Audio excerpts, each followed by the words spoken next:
Bonsoir à toutes et à tous, bienvenue dans votre JT de la semaine, votre rendez-vous hebdomadaire de l'actualité. Voici ce qu'il ne fallait pas rater ces 7 derniers jours. On commence avec lundi matin et la Martinique a tremblé. 2 secousses sismiques de magnitude 6,6 ont été enregistrées au large de la Dominique. Si le phénomène a été ressenti sur une grande partie de l'île, aucun dégât majeur n'a été signalé, fort heureusement. Reportage.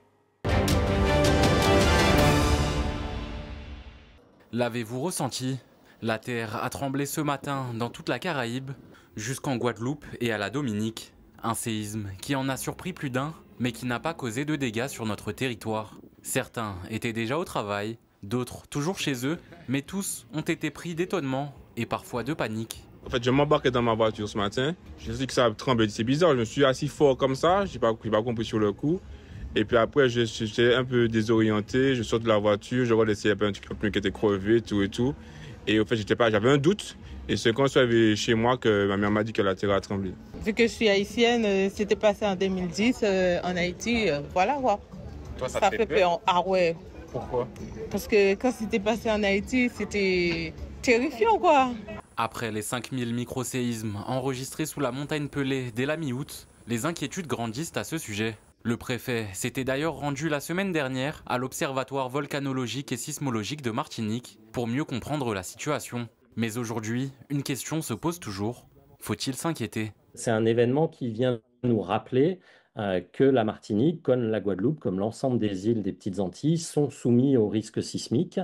Il y a eu dans le passé des séismes de magnitude bien plus importante que celui qu'on a eu aujourd'hui. Un tremblement de terre de magnitude 6,6, mais le ressenti sur notre territoire est évalué entre 3 et 4. Un chiffre qui paraît élevé, notamment quand on le compare au séisme de 2007, qui avait atteint une magnitude de 7,4.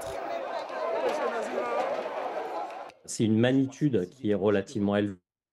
Pour essayer de contextualiser, hein, un séisme de magnitude 6 à 7, on en a en moyenne, on va dire un tous les 15 jours, quelque part sur Terre.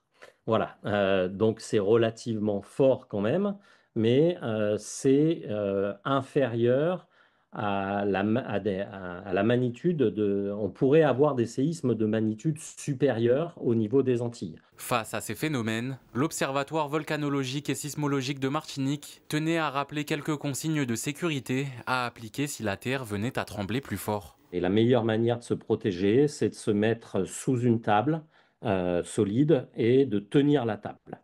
Il ne faut pas essayer, notamment si on est dans un étage de bâtiment, ne surtout pas essayer de sortir du bâtiment, parce que ce qui blesse ou tue les gens, c'est les chutes de plafond potentiellement les chutes d'objets ou les grosses armoires. Donc il faut absolument se protéger sous une table et s'éloigner des vitres.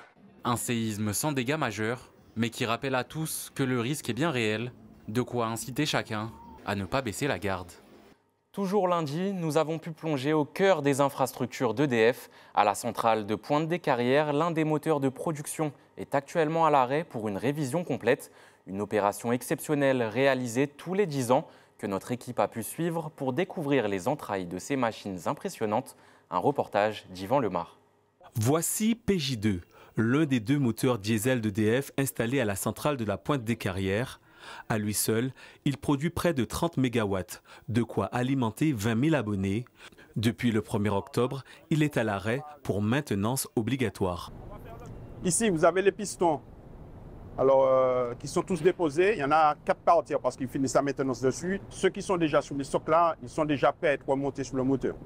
Durant ces 2 mois, 220 personnes seront mobilisées et près de 400 opérations vont être menées dans le cadre de cette révision baptisée Z4. D'une manière générale, tout ce qui est des pièces en mouvement dans un moteur, donc ça veut dire le piston, la culasse, la soupape échappement, leur manivelle, on ne le change pas.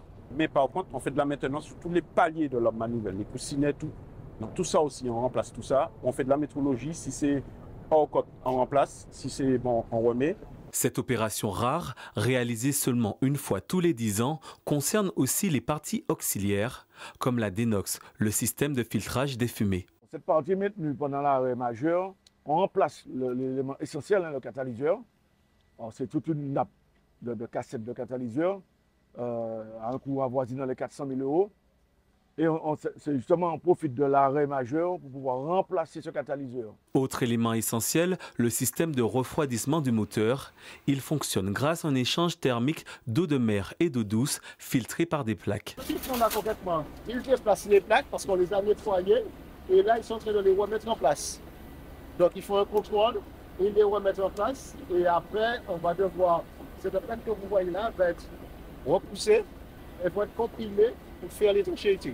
Pendant cette révision, tous les organes liés à la sécurité et à la performance du moteur sont contrôlés minutieusement. La maintenance, donc c'est une équipe effectivement constituée de mécaniciens et d'électriciens courant fort et courant faible. Donc leur rôle, c'est de s'assurer lors d'un arrêt de groupe que l'ensemble des éléments soient de nouveau fonctionnels. Donc on vérifie, on réétalonne. On fait aussi des actes de maintenance mécanique, hein, comme une voiture, etc.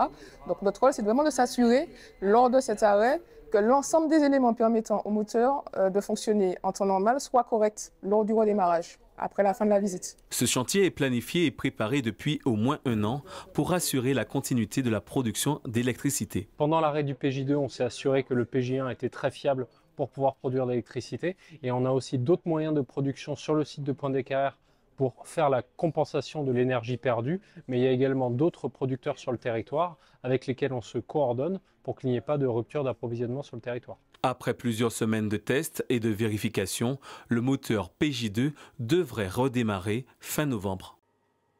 L'actualité de mardi maintenant avec une ambiance tout autre. À l'approche de la Toussaint, les familles s'activent pour fleurir les tombes de leurs proches. Mais faut-il opter pour des fleurs naturelles ou artificielles? Entre préparation, nettoyage et décoration, Louis Sabas est allé à la rencontre de la population. Comme chaque année à l'approche de la Toussaint, les Martiniquais nettoient les tombes de leurs proches. C'est le cas de Jacqueline, venue enlever les fleurs de l'an dernier, des bouquets artificiels, plus pratiques selon elle. Je mets toujours des fleurs artificielles parce que bon, les fleurs naturelles, c'est pas conseillé par rapport aux moustiques et tout. Et puis bon, les fleurs artificielles sont aussi jolies et puis ça tient beaucoup plus longtemps. Dans ce cimetière, le choix des fleurs synthétiques pour décorer les sépultures est majoritaire. Premier argument, le prix, devant la durabilité des décorations. La fleur fraîche restant pour les occasions spéciales. Nous préférons les fleurs artificielles, d'une part parce que ça se conserve beaucoup plus longtemps et que nous n'avons pas le temps de venir régulièrement pour enlever les fleurs fraîches. Et les fleurs fraîches, on les réserve pour les anniversaires. C'est plus économique déjà et puis on choisit les fleurs que la personne aimait. On en trouve en artificiel et elles sont belles aussi belles que les naturelles. Les naturelles, c'est vrai que c'est beau, c'est très beau, mais c'est éphémère. Couleur chatoyante, imitation presque parfaite de plantes naturelles, les fleurs artificielles jadis en plastique sont de plus en plus produites en tissu pour plus de réalisme. Les clients apprécient, une tendance se détache dans ce magasin. Alors, on va dire que la tendance, c'est surtout les compositions florales. Bon, les clients vont se diriger plus vers les compositions florales. Les compositions florales, c'est beaucoup plus pratique, c'est déjà prêt, il n'y a plus qu'à les poser, elles sont lestées, donc voilà, et ça dure plus longtemps, la tombe est décorée plus longtemps que si c'était des fleurs naturelles. Si le synthétique a le vent en poupe, la fleur fraîche n'a pas dit son dernier mot.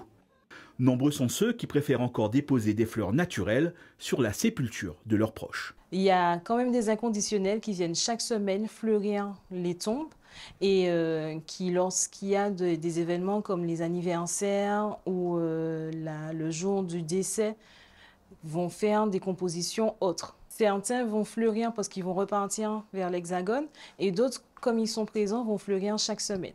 Il faut compter en moyenne 8 € pour une petite touche florale fraîche. Les prix varient selon la taille et les fleurs choisies, contre 4 à 60 € pour les bouquets artificiels lestés. Mais qu'elles soient synthétiques ou fraîches, ces fleurs raconteront toute la même histoire pour la Toussaint, celle d'un témoignage d'amour pour les chers disparus. Direction à présent la baie des Flamands à Fort-de-France où un grand nettoyage sous-marin a été réalisé avant l'arrivée de la Transat Café L'Or, une opération orchestrée par le club de plongée du CSA Martinique et les forces armées aux Antilles. Les plongeurs ont fait des trouvailles pour le moins étonnantes, comme vous allez le découvrir dans ce reportage de Dorian Cayouela. Avant même l'arrivée des voiliers de la transatlantique Café L'Or, c'est une autre flotte qui a pris la mer. À Fort-de-France, plongeurs militaires et civils ont uni leurs forces pour nettoyer les fonds de la baie des Flamands, symbole d'un engagement commun pour un littoral plus propre, comme ce marin plongeur qui a enfilé les palmes pour l'occasion. Des barrières, un vélo, des bouteilles, comme je disais juste avant, je pense qu'on pourrait récupérer 100 sacs de bouteilles, malheureusement. Dommage que les gens jettent les bouteilles comme ça à la mer. On a des canalisations, des morceaux de PVC, il y a un peu de tout quoi. Il y a un peu de tout. On était dans l'eau, nous on est plongeurs, on plonge presque tous les jours, on adore ça et c'est vrai que c'est toujours cool de participer un peu à la dépollution de la mer. Sachant qu'on sait tous que malheureusement il y a énormément d'objets qui n'ont rien à faire là-dedans dans l'eau, donc c'est toujours plaisant. Ouais. Dans la baie des Flamands, les plongeurs s'activent avant la grande traversée. Sous le quai, ce ne sont pas des trésors qui remontent, mais des déchets. Des pollués avant l'arrivée de la transatlantique. C'est aussi rappeler que la mer mérite mieux. Pour Matelot Mathieu, son rôle aujourd'hui était de collaborer avec les plongeurs et réceptionner les déchets à quai. À ramasser tout ce qui est déchets pour l'arrivée de la course. Pour que ce soit déjà plus propre dans le port, que ce soit plus acceptable, on va dire, entre guillemets. Voir ce qu'il y a au fond de la mer, ça désole un peu. Pourtant, la mer, c'est beau, quoi. Donc bon, salir ça comme ça, c'est un peu désolant. Donc bon, ça fait du bien de la nettoyer. 3 partenaires réunis ont plongé pendant près de 3 heures, jusqu'à 5 mètres de profondeur. 2 embarcations étaient mobilisées pour assurer le soutien des équipes sous-marines. Tous les déchets repêchés ont été acheminés, puis triés au centre de tri du Fort Saint-Louis, avant d'être recyclés ou valorisés. On voit des militaires dans l'eau faire une opération de nettoyage. On voit, comme vous avez pu le voir, qu'on a sorti pas mal de gros matériel, donc des vélos, des caddies, des barrières. De principe, ça sensibilise. Juste à côté, vous avez la plage de la Française. Donc je pense que tout le monde est sensible sur le fait de ne pas se baigner ou pas faire baigner ses enfants à côté de tous ces déchets. Donc ça sensibilise. Et nous, ça nous permet de faire une action pour l'environnement, ce qui n'arrive pas non plus tous les jours. Mais dès qu'on peut, dès qu'on a l'occasion, avec cette arrivée de transatlantique, on met à disposition nos moyens.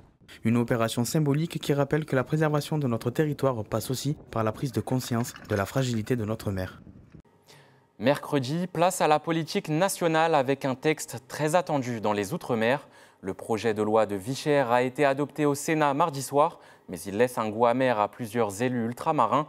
En première ligne, les sénateurs Frédéric Buval et Catherine Conconne qui dénoncent un texte à la fois insuffisant et déconnecté des réalités locales. Regardez leur réaction. Je mets aux voix l'ensemble du projet de loi de lutte contre la vie chère dans les Outre-mer. Présenté mardi par la ministre des Outre-mer Naïma Mouchou, le texte se voulait une réponse forte à la flambée des prix dans les territoires ultramarins, mais les sénateurs restent sceptiques. La commission des affaires économiques avait déjà donné le ton. Les mesures proposées ne changeraient pas grand-chose au quotidien des ménages. Les rapporteurs, dont la sénatrice de Saint-Barthélemy, Micheline Jacques, et le Martiniquais Frédéric Buval, estiment que le gouvernement promet beaucoup, mais agit peu. Je dois vous faire part de ma déception que le gouvernement puisse revenir sur la parole donnée par l'État.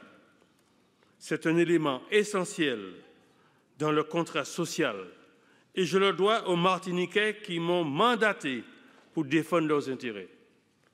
En conscience et responsabilité, mes chers collègues, j'ai décidé de m'abstenir. Les sénateurs dénoncent un texte trop timide. Selon eux, le problème est avant tout structurel. Tant que les produits continueront de transiter par la métropole avant d'arriver dans les Outre-mer, les prix resteront élevés. Catherine Conconne est restée sur la même trajectoire que son homologue Frédéric Buval, l'abstention. Je ne pourrais pas rentrer vendredi et croiser mes compatriotes et leur dire que je viens de voter quelque chose qui va changer le cours de leur vie. Alors désolé, mais comme je l'ai qualifié, cette loi extincteur ne va pas éteindre le feu de la vie chère sous nos cieux. Il nous faut un travail au fond avec des études sérieuses pour pouvoir compléter comme il se doit cette question de vie chère dans la dite Outre-mer. Une question de vie chère qui ne trouve toujours pas de réponse concrète. Certaines dispositions emblématiques ont même été écartées, comme celle qui visait à exclure les frais de transport du calcul du seuil de revente à perte, ou encore la péréquation des coûts d'approche. Après adoption par le Sénat, le projet de loi doit maintenant être examiné par l'Assemblée nationale. Mais pour beaucoup d'élus, le compte n'y est pas. Cette loi ne suffira pas à elle seule à faire baisser la vie chère dans nos territoires. L'actualité de cette semaine a aussi été marquée par le passage dévastateur de l'ouragan Mélissa dans les Caraïbes. Classé catégorie 5 avec des vents jusqu'à 300 km/h, le phénomène a fait 23 morts en Haïti et a provoqué des dégâts considérables à Cuba. L'île de la Jamaïque a été la première à être impactée par l'un des ouragans les plus puissants enregistrés dans l'Atlantique. Diana François-Eudoxy. Des rafales de vent allant jusqu'à 300 km/h, des fortes pluies et des inondations impressionnantes, l'ouragan Melissa a dévasté certains paysages de la Jamaïque, notamment à l'ouest de l'île. C'est l'un des pires ouragans qu'a connu le pays. La capitale, Kingston, a néanmoins été plus faiblement impactée par l'ouragan, classé en catégorie 5 ce mardi. Il y a quelques débris sur la route, mais rien ne gêne la circulation. Donc rien de vraiment significatif à signaler. Nous, à Kingston, sommes très reconnaissants d'avoir été quelque peu épargnés par l'ouragan Melissa et la catastrophe qu'il aurait pu provoquer, car les dégâts qu'il a causés à l'ouest de l'île sont assez importants. Ils sont dévastateurs. Il semble que plusieurs endroits ont été décimés. Après s'être rétrogradé en catégorie 4, puis 3, c'est à Cuba que l'ouragan a poursuivi sa trajectoire. Hier soir, certains Cubains ont passé la nuit blanche avec des rafales de vent allant jusqu'à 200 km/h. Ce matin, l'heure est au déblayage des rues, notamment dans la ville de Santiago, selon José Antonio, habitant de la ville. Mes voisins, justement, sont en train de couper un arbre qui est tombé. Dans mon quartier, il y a beaucoup d'arbres qui sont tombés. Et je pense que ça pourrait on pourrait avoir eu des conséquences pareilles à celles de l'ouragan Sandy, où la végétation sur Santiago a presque totalement disparu. Parce que ça a été très fort, très fort.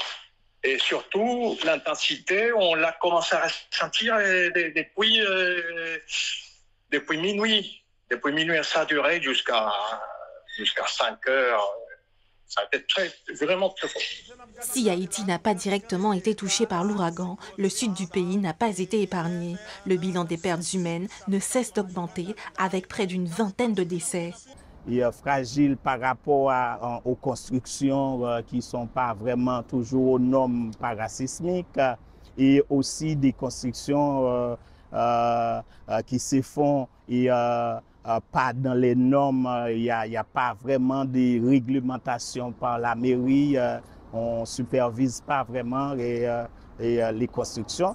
Tout ça permet que quand la moindre catastrophe, il y a beaucoup de dégâts. L'ouragan Melissa est classé parmi les phénomènes les plus puissants dans la Caraïbe. Rétrogradé en catégorie 2, aujourd'hui, Melissa poursuit sa trajectoire vers le nord en passant au sud des Bahamas en direction des Bermudes. Et cette semaine, l'un des temps forts, c'est bien évidemment la Toussaint. Avant la commémoration des défunts, les traditionnels jobbers ont pris place dans les cimetières pour proposer leurs services. Comme chaque année, ils prennent à cœur de redonner vie aux tombes, munis de leurs balais et chiffons, un savoir-faire entre tradition et débrouillardise, parfois devenu un véritable business saisonnier. Reportage signé Louis Sabas. La plaque est lavée avec soin avant d'être retournée à son caveau. Une sépulture que Jordan, 23 ans, nettoie avec application pour son client. Des jobs pour la Toussaint, il en fait depuis plusieurs années, mais avant la rémunération, sa principale motivation est de rendre service et contribuer à la beauté des cimetières. L'argent, ça fait toujours un peu plaisir d'en recevoir, surtout pour un petit travail bien mérité comme ça. Mais je vais pas ça spécialement pour la rentrée d'argent. Parfois, c'est pour un service. Et comme je dis, moi, tout en étant dans l'infirmerie, moi, j'aime voir côté cimetière, il est bien entretenu. Dans cet autre cimetière de Fort-de-France, l'esprit n'est pas le même. Ici, les jobbers arpentent les allées à la recherche de clients. Bonjour monsieur, un petit nettoyage, peinture, dorure. Les affaires sont les affaires. Jorémy négocie ses prix comme un chef d'entreprise, selon le travail à effectuer. Pour un nettoyage normal du tombe, on va dire que c'est à partir de 60 € pour une tombe basique et qui est quand même assez propre, on va dire. Et puis, selon la saleté, là, le prix augmente et les choses à faire dessus. Cette année, c'est du tout pas évident. Les gens ne viennent pas. Les grandes personnes préfèrent faire leurs affaires seules. Et tout. Il y a moins de monde dans le cimetière pour pouvoir effectuer des travaux, les nettoyages et tout. Peu de clientèle cette année. Pourtant, il faut gagner sa croûte. Alors, la concurrence se fait rude entre jobbers. Si tu demandes à quelqu'un pour taper un job. L'autre gars va venir baisser le prix pour avoir le job. Si tu vois quelqu'un arriver là devant, il faut que tu sois là d'abord. Selon certaines confidences de jobbers, travailler dans les cimetières pour la Toussaint peut rapporter aux plus chanceux plus de 2000 €. De quoi mettre du beurre dans les épinards. Mais au-delà de l'aspect financier, les jobbers de la Toussaint contribuent, par leur travail, à une tradition chère aux Martiniquais, l'embellissement des cimetières avant leur illumination pour la Toussaint. Jeudi, cap sur le Lamentin avec le chantier de réaménagement du carrefour de Mangovulsin, un projet qui s'inscrit dans les travaux d'extension du TCSP vers le nord Atlantique. Objectif, fluidifier une circulation souvent très engorgée. Prévu pour 20 mois, les travaux ont officiellement commencé avec la pose hier de la première pierre que Diana François-Eudoxy a suivi sur place. La pose symbolique de la première pierre de 2 ponts de 370 mètres de long, des ouvrages qui seront situés à près de 5 mètres de hauteur au-dessus du carrefour de Mangovulsin. On ne va pas modifier l'environnement existant puisque le giratoire sera maintenu. On va passer au-dessus de ce rond-point pour pouvoir donc fluidifier la circulation, puisque donc, Monsieur le Président, Monsieur le maire l'ont dit, c'est un nœud routier du flux de circulation de la Martinique. Et donc le fait d'enjamber ce rond-point va permettre de tout simplement fluidifier la circulation. Les usagers qui sortent du Robert ou qui sortent de Fort-de-France, ils n'auront pas à passer au niveau du giratoire. Ils vont carrément franchir ce giratoire par le biais des 2 ouvrages d'art. Fluidifier la circulation, même durant les travaux, c'est justement la première étape de ce chantier avec la construction de nouvelles voies du côté du Verpré. On va réaliser dans un premier temps le dévoiement, on va dire, de la circulation par la réalisation de 2 voies de circulation, de 2 fois 2 voies. Donc c'est une opération, tant qu'on n'aura pas fait cette opération de dévoiement, on ne peut pas attaquer la réalisation des ouvrages d'art. Donc ce dévoiement de circulation se fera sur 2 mois. Et à l'issue, on va attaquer la réalisation de l'ouvrage sud. Et cet ouvrage se fera sur 1 année. Et c'est à l'issue de la réalisation de cet ouvrage sud qu'on va attaquer l'ouvrage nord. Les nouvelles voies de circulation provisoires devraient ensuite servir pour le passage du TCSP. Ces travaux de réaménagement pourraient répondre à plusieurs enjeux comme une meilleure accessibilité au bourg du Lamentin et la prolongation des voies du TCSP. Il y avait une possibilité, c'est de passer par la RN classique et d'aller tout droit. À ce moment, on excluait complètement le bourg du Lamentin.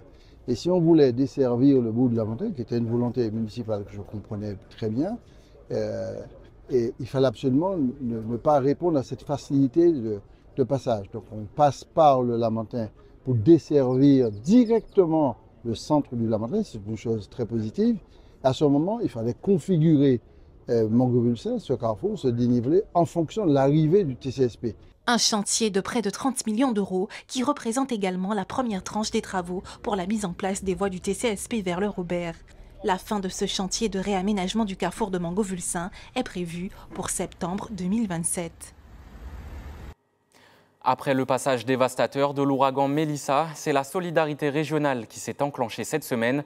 Un navire des forces armées, le Dumont d'Urville, a quitté la Martinique à destination de la Jamaïque. À son bord, des dizaines de tonnes de denrées et de produits de premier secours récoltés en Martinique, en Guadeloupe et à la Barbade. Écoutez les précisions données par l'amiral Soubrier. Le chargement est composé de biens de première nécessité, comprendre des biens pour l'hygiène, pour la production d'eau, pour la production d'énergie, mais également grâce à l'UNICEF, donc une des 3 organisations de l'ONU, de biens aussi pour des kits famille, enfants. Donc vous avez tout un ensemble de biens de première nécessité qui vont arriver avec un cheminement pour le Dumont d'Urville que j'ai souhaité le plus optimisé, le plus rapide possible. Donc il n'y a pas aujourd'hui d'intervention des forces armées à terre. Bien une mission de transport et pour l'instant donc un transport prévu vers la Jamaïque. Nous avons ici sur le pont une capacité de 150 à 200 mètres cubes pour poser du fret. Aujourd'hui on en a 70 qui sont arrivés de la Barbade et quand on va arriver en Guadeloupe on devrait compléter 80-90 pour compléter et donc ça va représenter plusieurs dizaines de tonnes de biens. Je me permettrai de rappeler que ce bateau est malheureusement un peu habitué à faire ce type de mission, puisque en juillet 2024, pour l'ouragan Beryl, il avait effectué vis-à-vis des Grenadides du transport humanitaire à raison de 300 tonnes en 2 rotations.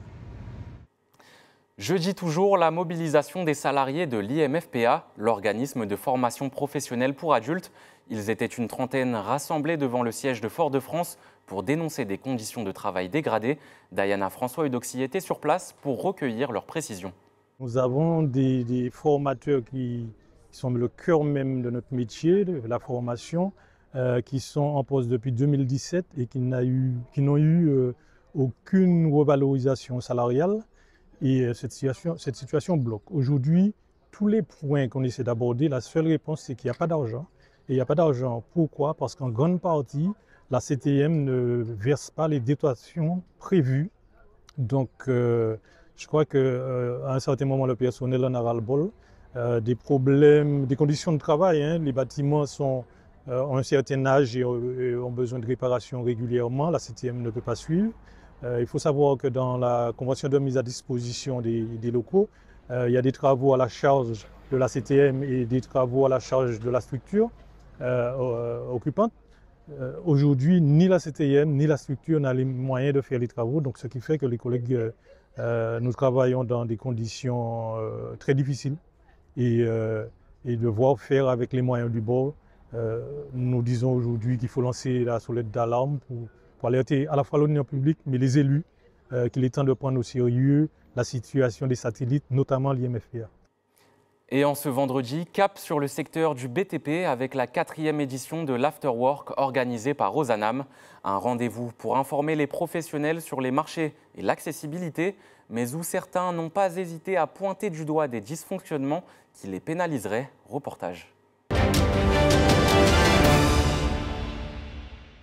C'est un moment important pour le secteur du BTP, un afterwork organisé par Rosanam, l'un des plus gros acteurs du logement social sur le territoire. Au programme, présentation de futurs chantiers, axes d'amélioration sur la communication et échanges avec les entreprises présentes du secteur. Nous, au niveau des entreprises, il faut qu'on progresse au niveau de la structuration de la filière. En particulier, on a bien conscience que les opérations de réhabilitation vont se multiplier et il faut que les entreprises martiniquaises soient aujourd'hui en capacité de réaliser ces travaux. Ça demande une adaptation un peu culturelle au sein des entreprises. Et en tout cas, nous, fédération, nous allons nous attacher à essayer de contribuer et d'aider la filière à se structurer. Un moment d'échange qui permet notamment pour Rosanam de noter les points où des défaillances ont été remarquées. On prend en compte leurs observations, on essaye d'améliorer le plus possible notre politique d'achat justement pour répondre effectivement aux problématiques qu'elles ont actuellement, notamment l'augmentation du coût des matériaux, les problèmes de vie chère effectivement que tout le monde subit. Le sujet de vie chère est également pointé du doigt par les entreprises du BTP. L'un des responsables venus échanger souligne notamment les retards de paiement de la part d'Ozanam qui peut mettre en difficulté les structures. Ah si, quand on a constaté qu'on n'a pas eu le virement, qu'on appelle, et à ce moment-là, on nous dit oui, il y a une erreur sur la facture, et parfois il faut voir l'erreur aussi. Toujours est-il, il y a une réalité, il y en a qui nous parlent de acompte, mais les acomptes, ils veulent nous donner sur garantie bancaire. Comment une banque peut nous donner une garantie qu'on est en redressement? 70% du BTP est en redressement. Ce qu'on demande, c'est on a travaillé, payez-nous le plus rapidement possible.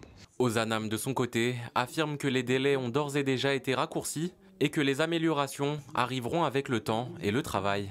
L'idée, c'est d'essayer de faire en sorte que les entreprises soient payées le plus rapidement possible. Il y a des points de blocage, on en discute. À chaque réunion, ce sujet-là vient sur la table. On a progressé, on a encore des efforts à faire. Aujourd'hui, on est dans les délais légaux, je dirais. On essaye encore de s'améliorer, d'optimiser, parce qu'on est bien conscient qu'aujourd'hui, le BTP a besoin de ça. Et nous, on a besoin du BTP, donc voilà. On a besoin d'eux, ils ont besoin de nous. Travaillons ensemble pour avancer et faire en sorte que ça serve au territoire, ça serve aux Martiniquais et ça serve à nos locataires. Cette 4e édition de l'Afterwork, organisée par le bailleur social, a en tout cas beaucoup plu auprès des entreprises présentes. Revenons maintenant ensemble sur le week-end dernier avec une actualité très lourde. Samedi, une nouvelle tragédie a frappé la Martinique. Un motard a été retrouvé mort au Lamentin avec plusieurs impacts de balles sur le corps, alors qu'un accident avait d'abord été envisagé. Il s'agit du 31e homicide sur le territoire cette année. Une enquête a été ouverte pour faire la lumière sur ce drame. Reportage signé Louis Sabas. Nouvel homicide en Martinique, un motard tué entre le rond-point Mao et celui de la gendarmerie, le 31e de l'année. Les faits se sont déroulés ce samedi aux alentours de 3 h du matin, avant que les automobilistes signalent aux forces de l'ordre la présence d'un motard sur la chaussée. Les lésions sur le corps de la victime, au niveau du dos et du pubis, font supposer à des impacts de balles. Un nouvel acte de violence qui laisse une tranche de la population martiniquaise entre résignation, nostalgie et inquiétude. On ne reconnaît plus du tout la Martinique d'avant, en fait. Tout a changé. Moi-même, je me suis, il n'y a pas longtemps, juste pour aller acheter une bouteille d'eau dans une station d'essence, j'ai fait une mauvaise rencontre, j'étais là au mauvais moment. Mais bon, ça s'est bien passé quand même. C'est vrai que c'est très préoccupant. Ça fait peur, hein. Vous savez qu'on est en danger ici, comme partout ailleurs, hein, puisque c'est un phénomène qui s'étend dans le monde entier.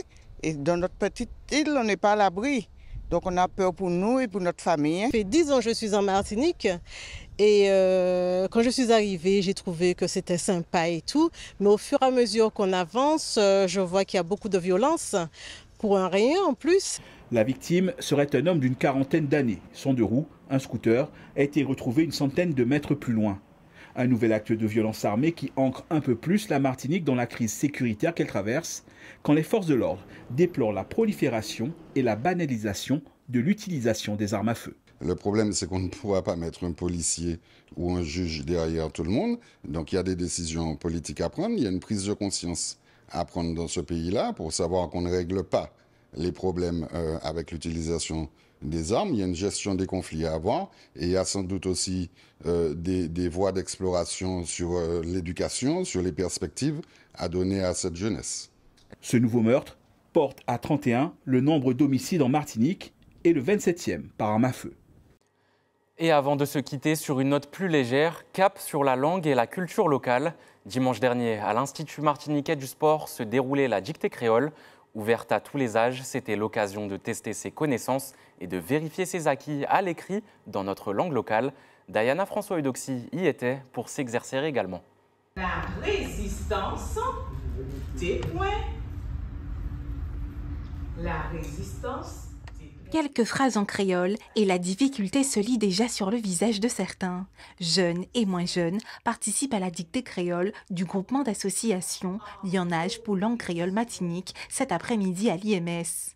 Tous veulent s'améliorer dans l'écriture de cette langue. Je ne maîtrise pas oralement le créole, ça me permet d'avoir les bonnes bases pour pouvoir mieux le parler et ça fait partie des traditions. Pour tester mes connaissances, pour savoir si je sais le marquer et puis pour voir si je vais me débrouiller. C'est intéressant par rapport au besoin de faire avancer la langue et de m'améliorer en fait dans mon apprentissage. Comment tu petit, je ne suis pas parler créole, mais actuellement, je prends conscience qu'il faut que nous parlions créole, il faut que nous connaissions, même si ça parle, mais il faut que ça écrit aussi. Le texte de la dictée a été écrit par Josette Burlet-Miatekela, la première conseillère pédagogique en langue et culture créole martiniquaise. Pour cette 7e édition, elle est mise à l'honneur pour avoir participé à l'amélioration de la pratique du créole. Pendant longtemps, effectivement, j'étais conseillère pédagogique langue et puis culture créole Martinique, j'étais rectorat et j'étais formé ces maîtres-là pour aller sortir la formation, ils aller en classe et puis ils former ces élèves-là dans la langue et puis culture créole. Deuxièmement, il faudrait respecter un programme. Nous mettons en place, il y a un programme officiel, l'État français, il y a des lois qui ont respecté le programme là. Et puis essayer de motiver ces petits moments-là. Près de 80 personnes participent à cette dictée créole grandeur nature. Elle permet de mettre en valeur les richesses du créole et de répondre à l'intérêt grandissant de cette langue chère à la culture martiniquaise. Le créole là, c'est héritage de la population. Et nous savons aussi passer 80% du monde martinique à dans le créole là. Il y a bien en langue et puis culture créole martinique. Et nous avons constaté en envie rentrer plus en culture. C'est en manifestation d'identité, de cohésion sociale. Et c'est nous avons moun ka viré dans les traditions ancêtres qui étaient bayo. Moun ka viré dans Rimet Gazier, moun ka viré dans Créole, moun ka viré dans Kilti, Belé, etc. Organisées dans le cadre du mois du créole, tout au long de l'année, d'autres formations et dictées créoles sont organisées par le Lionnage Poulang Créole Matinique, comme la dictée des Mapipi, qui aura lieu en début d'année prochaine. Et voilà, c'est la fin de votre rendez-vous de la semaine. Merci d'avoir été avec nous pour ce tour d'horizon de l'actualité. Retrouvez tous nos reportages et interviews sur notre chaîne YouTube. Et bien sûr, restez connectés à votre antenne locale. Très belle soirée à vous et à dimanche prochain sur ATV.